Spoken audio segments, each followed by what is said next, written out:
সুন্দরবনের চিত্রা হরিণ মূলত কেওড়া, বাইন, গেওয়া, ওড়া, গরান এবং কাঁকড়া গাছের ছোট চারা ও কচি পাতা এমনকি ছাল বাকল খেয়ে থাকে। সুন্দরবনের কটকাতে অফিস পাড়ের কেওড়া বনে এভাবে আমরা পালে পালে হরিণ দেখতে পাই। হ্যাঁ রোদে, হ্যাঁ ওইখানে। এই তোমরা পিছনে আসো, তোমরা পিছনে আসো, একটু ছড়াই দাও বাবা। অফিস পাড়ের হরিণগুলো মূলত কেওড়া গাছের পাতাই বেশি খেয়ে থাকে এবং আমরা জানি যে বানর এবং হরিণের যে বন্ধুত্বের গল্প, উপর থেকে বানর পাতা ফেলে এবং নিচে থেকে হরিণরা খায়।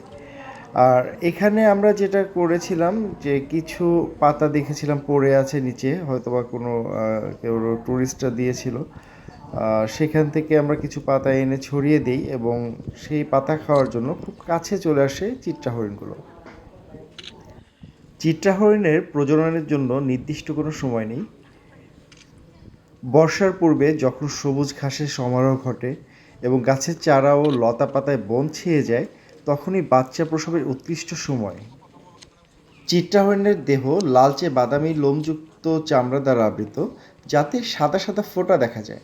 ফোঁটাগুলো ইতস্তত বিক্ষিপ্ত না থেকে আনুভূমিক রেখার উপর অনিয়মিতভাবে বিন্যস্ত রয়েছে বলে মনে হয়। গলার নিচে, পেটে, লেজের নিচে ও চার পায়ের ভেতরের চামড়ার বর্ণ সাদা। পূর্ণবয়স্ক চিত্রা হরিণের কাঁধ পর্যন্ত উচ্চতা 30 থেকে 38 ইঞ্চি হয়। দেহ লম্বায় 42 থেকে 55 ইঞ্চি পর্যন্ত হয়। লেজের দৈর্ঘ্য 8 থেকে 12 ইঞ্চি, ওজন 75 থেকে 100 কেজি পর্যন্ত হয়। পুরুষ হরিণের উচ্চতা ও ওজন স্ত্রী হরিণের চেয়ে বেশি হয়। কেবলমাত্র পুরুষ হরিণের শিং থাকে। সাধারণ শিংয়ের দৈর্ঘ্য 22 থেকে 27 ইঞ্চি হলেও কোনো কোনো ক্ষেত্রে 75 ইঞ্চি, প্রায় 2.5 ফুট পর্যন্ত হয়। শিং শাখা প্রশাখাযুক্ত, সর্বমোট 3টি শাখা দেখা যায়। হরিণের শিং অনেক সময় পড়ে যায় আর আবার গজায়।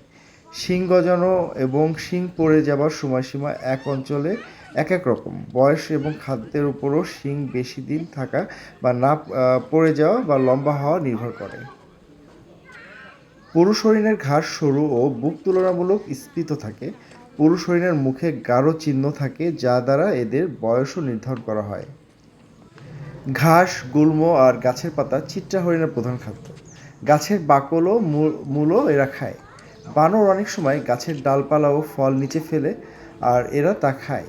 এরা পেছনের দু পায়ে ভর দিয়ে দাঁড়ায় আর গাছের নিম্নবর্তী ডালগুলো থেকে কচি পাতা ছিঁড়ে খায়।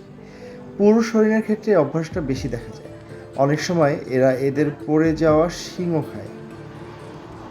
চিত্রা হরিণী 210 থেকে 225 দিন গর্ভধারণের পর একটি মাত্র বাচ্চা প্রসব করে। শিশু হরিণ 6 মাস পর্যন্ত স্তন্যপান করে। আপনাদের সব কথা রেকর্ড হচ্ছে কিন্তু আমার এখানে। ধন্যবাদ আপনাদেরকে আমাদের সাথে থাকার জন্য। এরকম সুন্দর সুন্দর ভিডিও পেতে আমাদের পেজে ফলো দিন এবং আমাদের ভিডিওটা শেয়ার করুন। আমাদের পাশে থাকার জন্য আপনাদেরকে অসংখ্য ধন্যবাদ। আসসালামু আলাইকুম, সবাই ভালো থাকবেন।